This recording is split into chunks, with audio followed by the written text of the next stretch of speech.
Avant de vous présenter une séquence d'idées délicieuses et d'arguments succulents, donnez-moi le plaisir, mesdames et messieurs, de vous clarifier le sujet d'aujourd'hui, afin d'éviter toutes sortes de quiproquos et de malentendus. L'humanité n'y peut rien face à l'avancée de l'intelligence artificielle. Pour autant que je le constate, cette comparaison entre l'intelligence artificielle et l'intelligence humaine est peu judicieuse. Revenez à vos sens, chers opposants, et posez pied sur le toit de la réalité. Pouvons-nous mettre au même pied d'égalité un inventeur et son invention, un artisan et son œuvre, un créateur et sa création? Trêve de mondanité, touchons le cœur du sujet. L'avancée de l'intelligence artificielle est un sujet de préoccupation majeure pour l'humanité. Alors que les progrès dans ce domaine sont indéniables et promettent de transformer notre monde de manière significative, il est crucial, cher auditoire, de reconnaître que l'impact de l'intelligence artificielle sur notre société, notre économie et notre quotidien dépend et dépendra toujours des choix que nous faisons en tant que société, en tant qu'individu. Par ailleurs, nous avons la capacité de façonner et de guider le développement de cette intelligence artificielle pour qu'elle serve au mieux nos valeurs et nos intérêts. Il est vrai que certaines avancées technologiques peuvent sembler inarrêtables, mais cela, mesdames et messieurs, signifie-t-il que l'humanité est impuissante face à ces dernières? Signifie-t-il que l'humanité ne peut rien face à l'avancement de l'intelligence artificielle? L'intelligence artificielle peut être une formidable extension de la capacité humaine, mais c'est notre humanité, avec sa créativité et son intuition, qui brille le plus là où l'intelligence artificielle excelle. Je vous donne des exemples. Vitesse de traitement. L'intelligence humaine excelle dans des domaines tels que la créativité, la résolution de problèmes complexes, ça vous le savez mieux que nous, et la prise de décision éthique, pour lesquelles la vitesse n'est pas du tout le facteur le plus important. Mémoire et stockage. Bien que les humains aient des limitations en matière de mémoire à court terme, notre mémoire à long terme, il y a la compréhension, à l'émotion et à la créativité une autre fois, ce que l'intelligence artificielle ne peut certainement pas reproduire de la même manière. L'objectivité, la précision, le traitement de données massives, et la liste est interminable. Cher auditoire, honorable jury, camarades et opposants, bonjour. Je vous demanderai à présent de me prêter votre imagination quelques instants. Imaginez une galerie d'art mondialement célèbre, organisant un événement exceptionnel. Une exposition présentant des œuvres d'art créées à la fois par des humains et une intelligence artificielle. La salle bourdonne d'excitation alors que des gens de tous horizons se réunissent pour assister à cette présentation extraordinaire. La première œuvre à attirer l'attention de tous est une peinture époustouflante, un chef-d'œuvre à tous égards. Elle a été créée par un artiste renommé, reconnu pour sa capacité à capturer l'essence des émotions humaines sur la toile. Le public est captivé par les détails complexes, les émotions qui émanent de chaque coup de pinceau et la profondeur du ressenti qui transcende la toile. À côté de ce chef-d'œuvre se trouve une œuvre d'art numérique générée par une intelligence artificielle de pointe. Les algorithmes de l'intelligence artificielle ont analysé de milliers de peintures, appris des techniques et même créé quelque chose qui en surface semble très impressionnant. Cependant, quelque chose fait défaut. Elle manque de profondeur émotionnelle, des histoires que seul un être humain peut insuffler à son travail. Elle peut imiter l'art, mais elle ne peut reproduire cette créativité brute, cette passion qui pousse un artiste à créer. Réfléchissons maintenant. Alors que l'intelligence artificielle peut certainement aider les artistes et même reproduire certains styles artistiques, elle ne pourra jamais remplacer l'âme, la perspective unique et la profondeur émotionnelle que seul un artiste humain peut apporter à ses créations. Cette anecdote, mesdames et messieurs, met en lumière que la touche humaine, les imperfections et l'essence même de notre humanité nous rendent supérieurs à l'intelligence artificielle. Merci.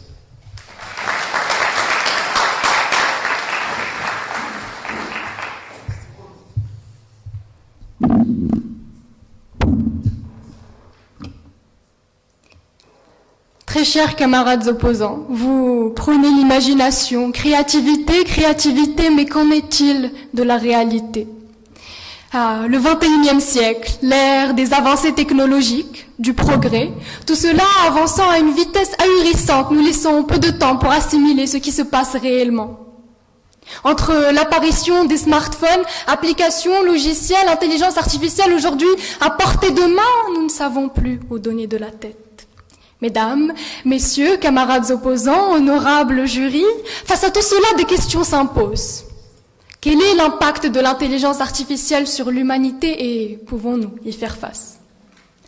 L'intelligence artificielle a pris une grande place dans notre monde, modifiant les codes, révolutionnant notre mode de vie, nous simplifiant une majeure partie des tâches du quotidien, des plus anodines aux plus complexes, se montrant incontournable jusqu'à même envahissante. Danger de sécurité, collecte de données, compétences farfelues, éradication de certains emplois, création d'autres emplois, et j'en passe.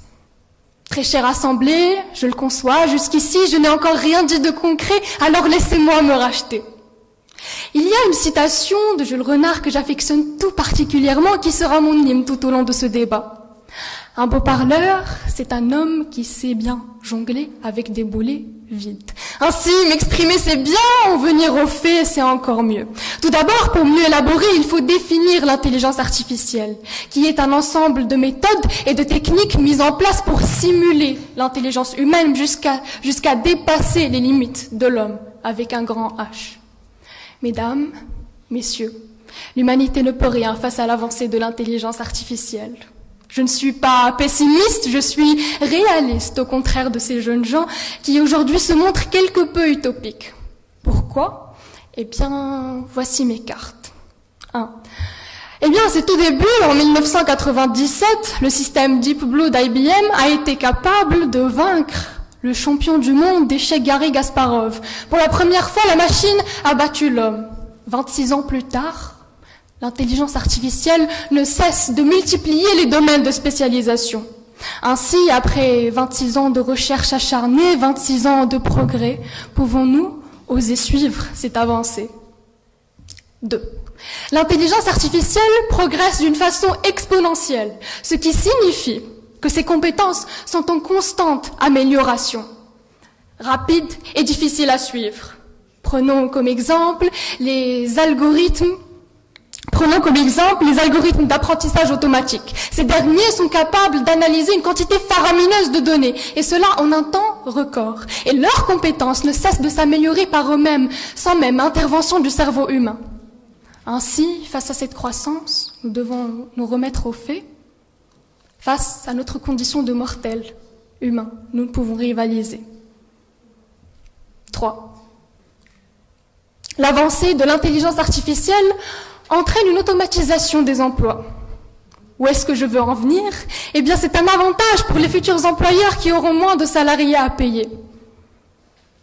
Vous me parlerez d'éthique? Eh bien, laissez-moi vous répondre. Qu'y a-t-il d'éthique dans une société capitaliste dirigée par le pouvoir du gain?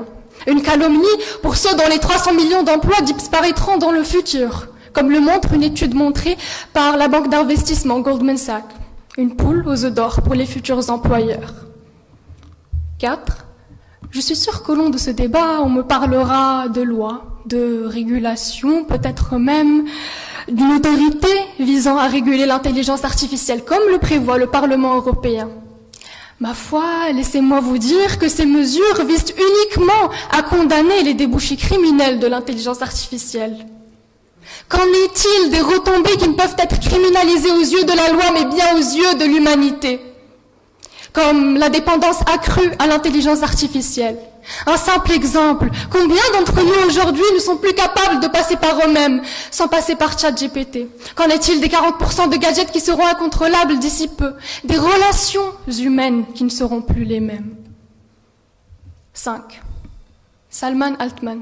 Ce prénom vous dit quelque chose? Eh bien, c'est le patron d'OpenAI, une entreprise spécialisée dans le raisonnement artificiel, cela vous le savez déjà, je présume, a déclaré lui-même être effrayé par sa propre création, et ce, dans une interview menée pour ABC News ce mi-mars 2023.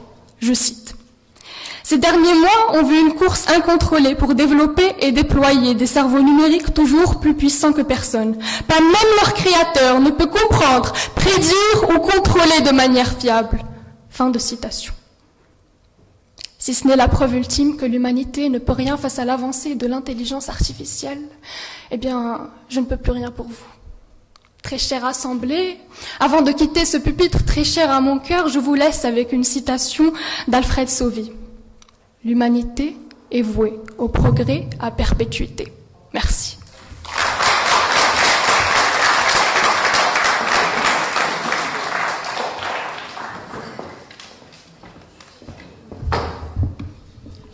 Mesdames et messieurs, respectable jury, honorable assemblée, chers opposants, bonjour. Tout le monde dit que les robots vont nous surpasser. Tout le monde dit que l'humain n'y peut rien face à cela.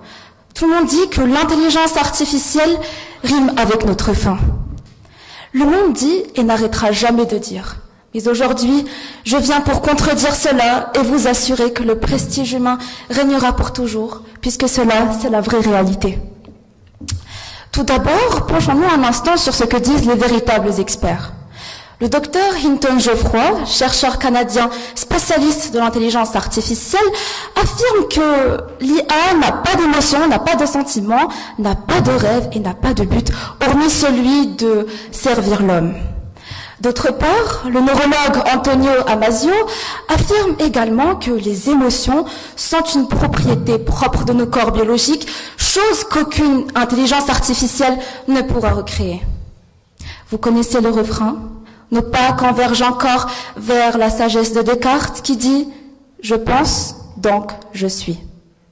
Cette capacité de penser et à être est propre à tous les mortels, mais pas aux chiffres ni aux algorithmes. L'IA est certes très avantageuse périphériquement. Elle peut simuler, elle peut calculer, elle peut exister, mais elle ne peut pas être. Quoi qu'il en soit, l'IA peut maintenant passer des tests de QI avec brio. C'est très impressionnant, mais est-ce que cela signifie vraiment qu'elles sont plus intelligentes que nous? Ou est-ce que cela démontre au contraire que le test QI ne représente pas la totalité et la complexité de l'intelligence humaine? Cher auditoire, figurez-vous que pour un biologiste, l'intelligence c'est surtout la capacité à survivre. Imaginez avec moi larguer une IA au beau milieu de la jungle. Sans source d'énergie, elle risque d'être aussi utile qu'un grippin au milieu de l'océan.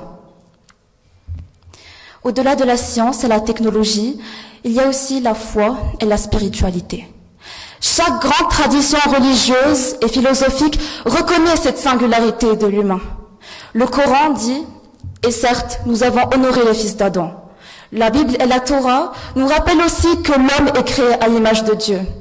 Et Protagoras, un philosophe athée, a proclamé « L'homme est la mesure de toute chose ». Notre essence n'est pas seulement une question de croyance, mais une vérité reconnue à travers les âges et les cultures. L'IA est certes une prouesse, mais elle reste le produit de notre génie, le reflet de notre curiosité. Alors n'oublions pas notre valeur. Après le feu, le blé, la civilisation, vient l'intelligence artificielle, mais elle reste une création, un outil. Ainsi, un outil. Chers confrères humains, contemplant l'infini et cherchant à comprendre notre Créateur, nous créons à notre tour dans notre quête insatiable de connaissances. L'IA est l'expression de cette quête, le reflet non pas de notre compétition, mais de notre capacité à créer. Tout comme nous ne pouvons surpasser ou égaler Dieu, notre création, l'IA, ne peut égaler ou surpasser son créateur, l'humain. Je finis sur les mots du célèbre auteur et philosophe britannique Albert Huxley qui dit « L'homme est un archipel ». Nous sommes à la fois fragmentés et unifiés, simples et complexes. Alors nous devons toujours nous rappeler de notre unicité, notre humanité et la place spéciale que nous occupons dans ce vaste univers. Merci.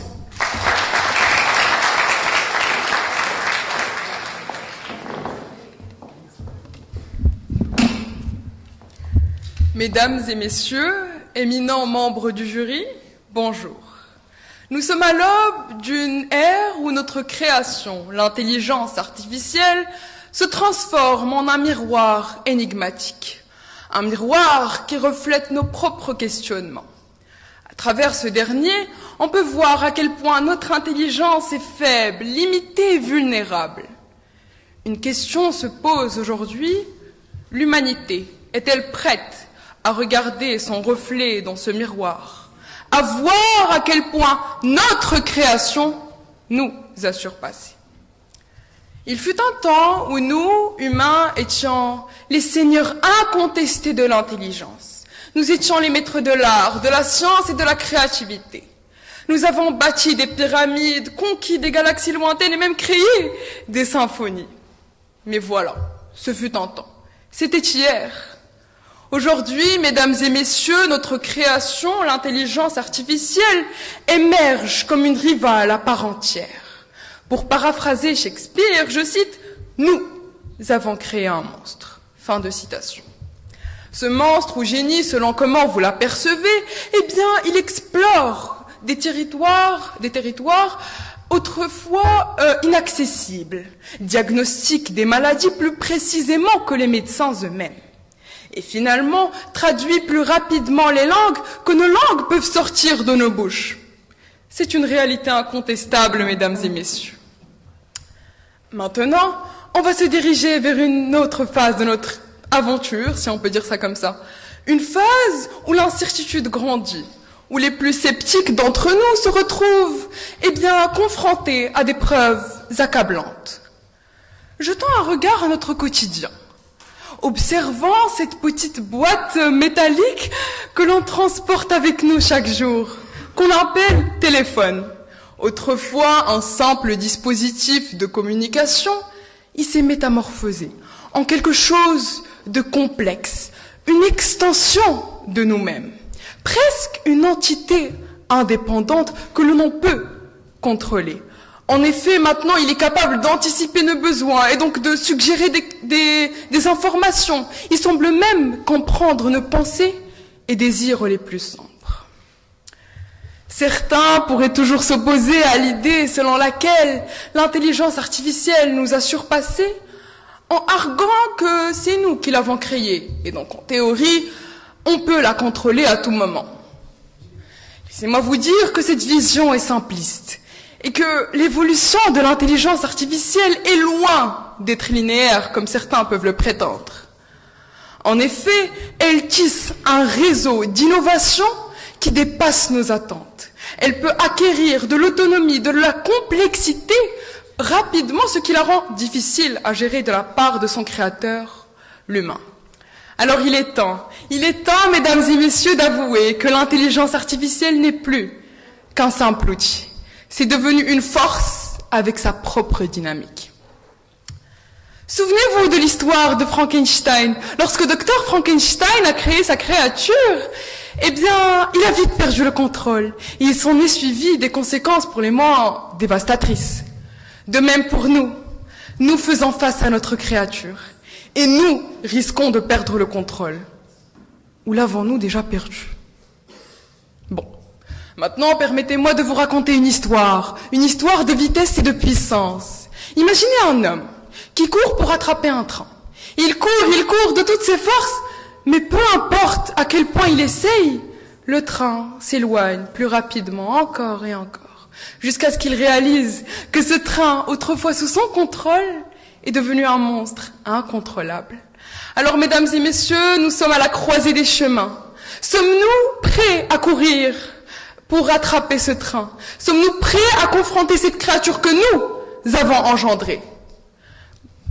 En fait, l'intelligence artificielle, ce n'est que notre reflet dans ce miroir déconcertant. Alors la même question persiste encore et encore. Sommes-nous prêts à regarder notre propre image? Merci.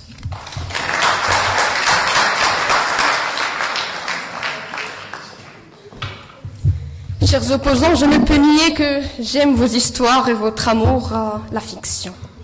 N'en déplaise aux pessimistes à proximité qui font de la haine, de l'AI, la crainte et l'effroi de cette dernière leur font du commerce, mais il est temps de voir le verre dont on a toujours fixé la partie vide à moitié plein.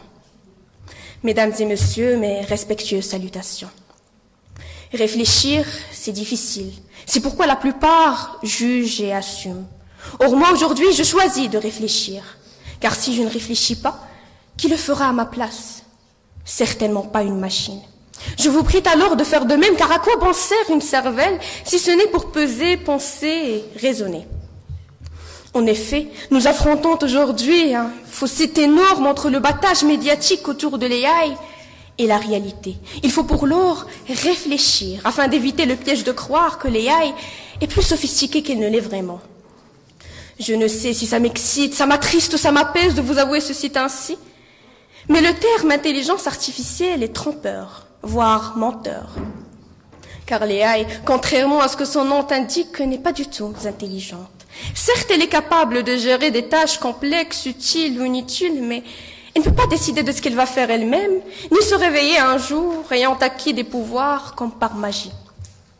Ainsi, ils veulent nous convaincre que des algorithmes et des systèmes monomonesses, mais oublient que la programmation de l'intelligence artificielle est déterministe. C'est-à-dire qu'on sait et saura toujours ce dont elle est capable. Et d'ailleurs, l'AI ne fait rien qui n'existe pas déjà. Certes, elle se fait d'une façon spectaculaire, mais le spectacle n'est admirable que lorsqu'il la propose de l'inédit.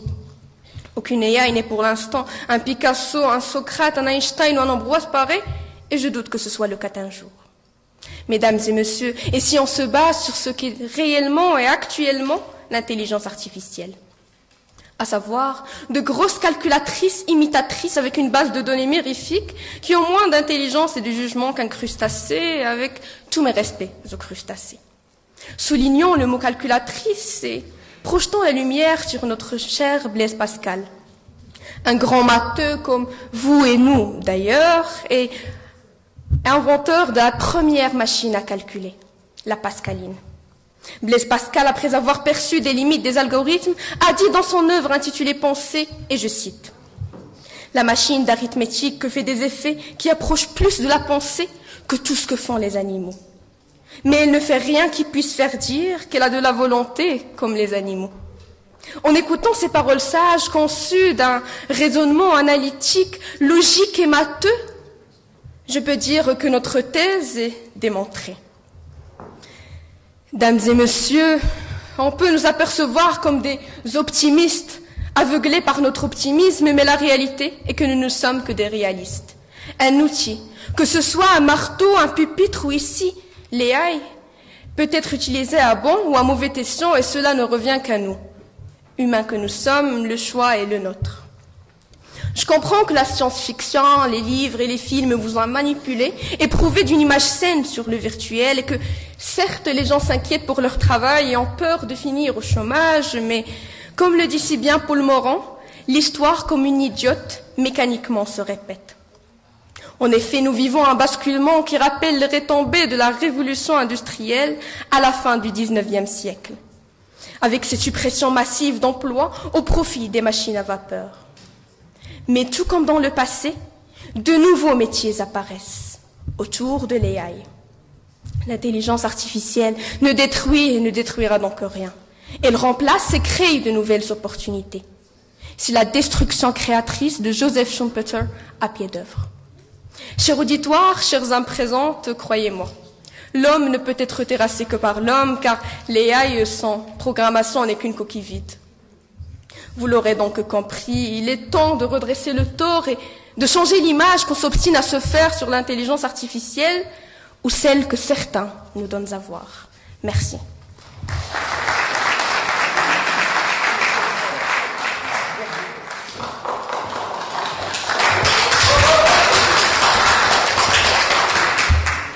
La peur que vous attribuez est basée sur des études bien menées à ce que je vois. 1,5 million avant Jésus-Christ, les premiers hommes découvrent et maîtrisent le feu. 1450, la première apparition de l'imprimante sur le marché européen.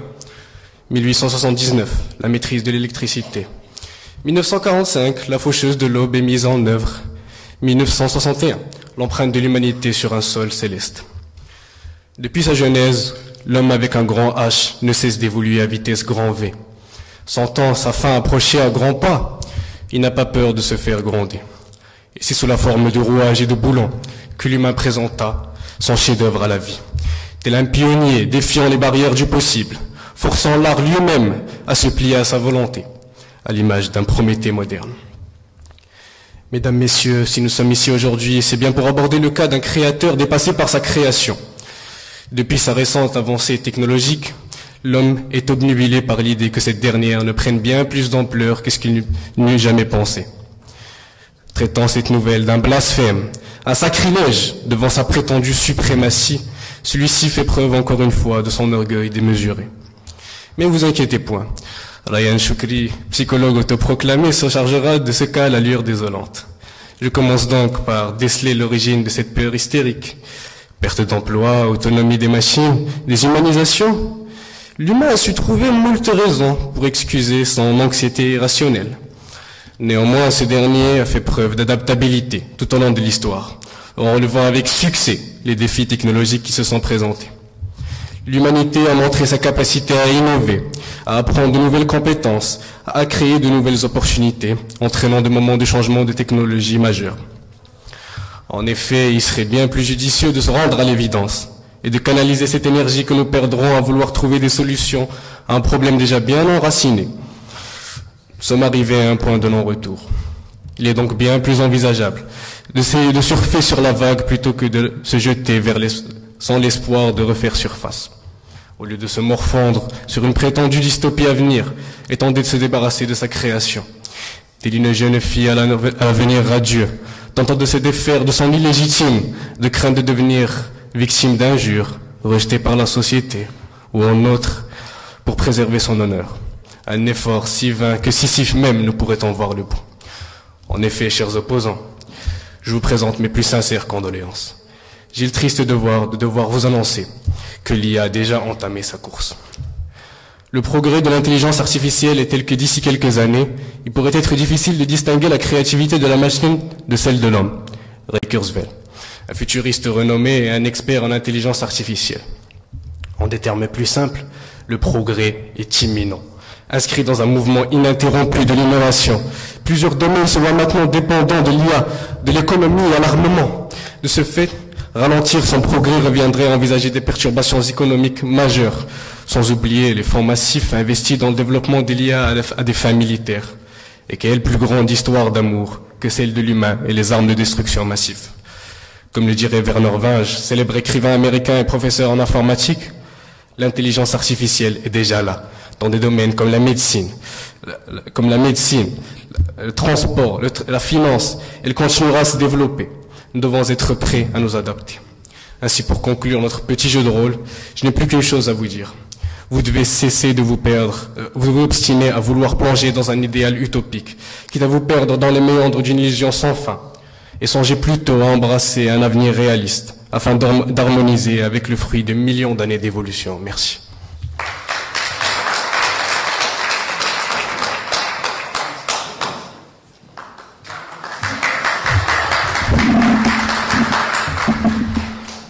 Pourquoi ce jeune humain? Qu'est-ce qui fait de moi cet individu si spécial et si unique? Ça pourrait être le fait que je respire, mais les animaux respirent également, et ça ne fait pas d'eux des êtres humains. Ou bien c'est peut-être ma faculté à grandir et à me nourrir. Mais non, les plantes le peuvent également, or ce ne sont pas des êtres humains. Je sais, c'est ma faculté à parler, exprimer des mots, mais non. L'intelligence artificielle peut le faire également. Or, ce n'est pas un être humain. Alors, qu'est-ce qui me rend si unique, si spécial? Pourquoi suis-je un humain? J'ai trouvé la réponse à mes questionnements après moult réflexions. C'est ma conscience, ma raison, mon intelligence émotionnelle. Décortiquons tout d'abord le groupe nominal intelligence artificielle. C'est certes une intelligence, mais qui est artificielle. Or, à ce que je sache, je suis né intelligent. Depuis que je suis petit, j'ai pu me demander, je peux me poser des questions sur l'univers. Qui suis-je? Pourquoi j'existe? Que fais-je sur Terre? Personne ne m'a façonné. Personne ne m'a appris l'intelligence. Elle est innée chez moi. Comme l'aurait bien dit Blaise Pascal, l'homme est un roseau pensant.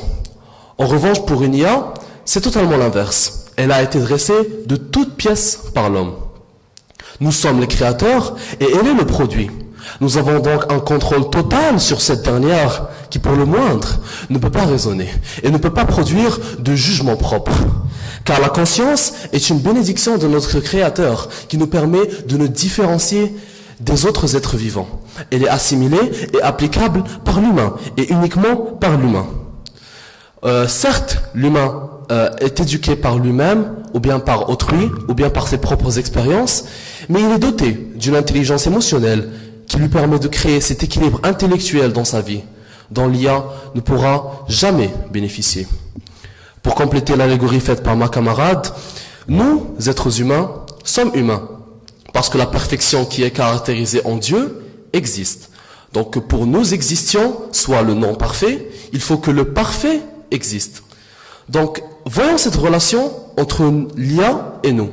Donc, pour que l'intelligence artificielle existe, il faut que nous existions avec notre conscience, notre raison, notre intelligence émotionnelle, qu'elle n'a pas. C'est ce qui fait la différence. Comme l'a dit Edgar Morin, la compréhension d'autrui nécessite une conscience de la complexité humaine. Or, une IA ne pourra jamais comprendre un autre humain, car elle ne raisonne pas comme nous, elle ne comprend pas nos sentiments, et elle n'est tout simplement pas comme nous.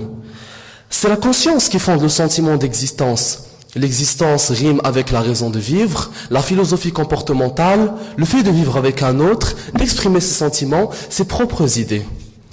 Tant que l'IA n'a pas ces facultés, elle ne pourra jamais nous surpasser, et elle ne pourra jamais produire de jugement propre, ni de raison, ni d'idées. Hormis cela, l'intelligence artificielle est munie d'une quantité astronomique d'informations qu'on appelle data, une puissance informatique extraordinaire grâce au cloud et des algorithmes surpuissants qui sont basés sur le deep learning. Sachant que les informations transmises à l'IA sont généralement liées aux vérités générales et ne sont guère liées aux vérités émotionnelles et sentimentales que nous avons. On en déduit alors que l'IA ne peut jamais avoir cet aspect émotionnel que nous avons. Alors cela implique que l'IA aura toujours, que l'humain aura toujours cette supériorité et ce contrôle sur l'IA sur le plan psychologique et émotionnel.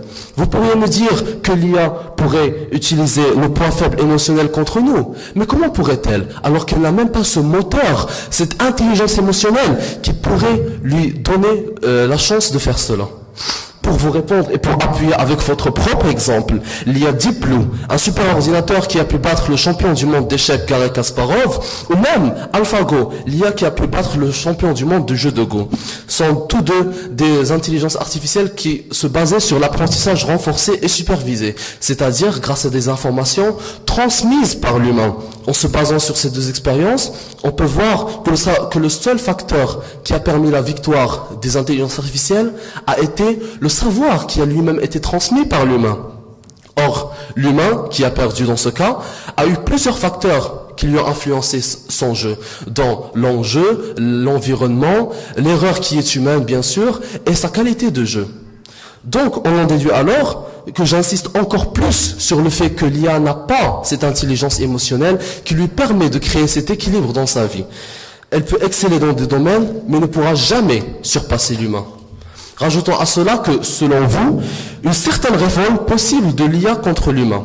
Or, pour se révolter, elle devrait tout d'abord communiquer une intelligence artificielle avec une autre intelligence artificielle, créer un lien, un groupe, une révolution. Et en plus, selon vous, qu'en voyant l'humain, elle pourrait voir que l'union est une force. Mais laissez-moi vous dire qu'elle ne pourra jamais. Si vous avez bien suivi mon intervention, vous pourrez bien dire que l'IA est dénuée d'intelligence émotionnelle. Elle n'a pas ce moteur qui lui permettra de créer cette révolution. Donc, pour prouver mon point, Karl Marx a dit, par exemple, la Révolution française a été l'expression de la bourgeoisie qui a pris le contrôle de l'État dans le but de légitimer ses propres intérêts. Donc la révolution est un résultat émotionnel et l'intelligence artificielle est dénuée d'intelligence émotionnelle. Ce qu'on peut en conclure, c'est que l'IA restera toujours soumise au choix de l'homme. Nous avons cette supériorité, cette longueur d'avance en étant son créateur et elle le produit. Nous avons les émotions, la conscience, la raison, l'intelligence émotionnelle et plein d'autres facteurs qui nous permettent d'avoir cette longueur d'avance. Donc j'ai répondu à ma question de départ. Je réfléchis, donc j'existe. Je suis un humain. Merci beaucoup.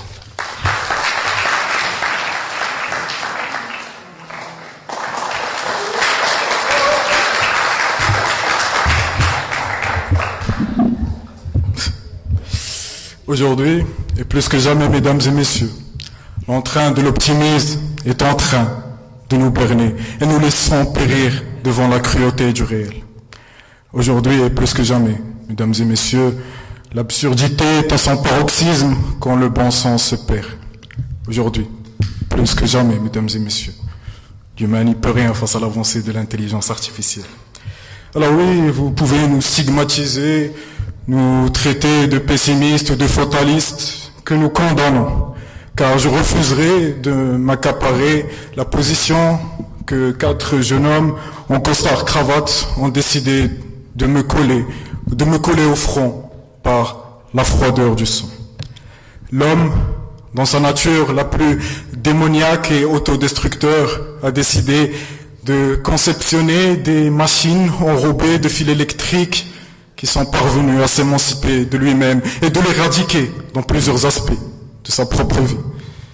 Une atteinte éthiquement condamnable mais malheureusement non maîtrisable. Il fut un temps que les moins de 20 ans ont pu connaître. Ce monde où l'homme était maître de ses inventions, de leur fonctionnement, puis de leurs répercussions, de leur arrestation, puis de leur incarcération. Un monde où les souris dansaient avant que ChatGPT ne fasse son impression. Mais, comme nous le disait Léo Ferré, avec le temps tout s'en va. Et nous demeurâmes esclaves de leur progrès inouï. La créativité de nous, grands mammifères bipèdes, se fait AI2SE, se fait obsolète devant la manœuvre technologique de ce spectre générationnel. Je sais, pas vous, tirant de l'espoir et de l'optimisme, mais quant à moi, je crève d'angoisse. J'ai peur. Peur de ces 41% de métiers qui ne seront plus sous l'emprise de nous, hommes. Car incapable de pouvoir suivre cet essor technologique qui, lui, est capable de perfectionner sur tous les domaines. Calcul, travaux automatisés, gestion du sophistiqué, analyse et puis précision. Dans un monde qui ne jure que par la performance, nous serons voués à la perdition.